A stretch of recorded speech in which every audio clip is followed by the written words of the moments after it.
What's up mga katropa? Nandito na naman po pala tayo sa ating mga kalapatids. Ito po. Kaninang umaga lang hapon pala to. Guys, pinainom po natin ng gamot. Yan po. Hindi natin na-videoan kanina. Pinalambot po natin yung pagkain para po. Ito po yung may bibili. Sa linggo na daw po. Bibili na daw po to. Or bukas daw po, pinapag-isipan lang po. Okay po.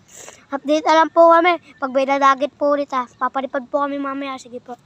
Doon po sa mga itlog guys. Wala po kami budget para po makabili ng Kalapate. ng po, kalapate, tsaka po. Tapos may kita ng pera, Lloyd. Tapos po wala po kami budget para, po kasi hindi po sa amin yan, tsaka po itong kulungan. Wala po kami kulungan dito at nakikitira lang po ng kalapate. Sige po. Pag nagkaroon na po ng negosyo, yun po. Magbebenta na po, magbibili na po kami sa sarili namin kulungan. Sige po. Thank you po. Thank you po sa mga followers sa atin ng breeders. Yan. Thank you maraming salamat po. Shoutout po sa inyo mga guys.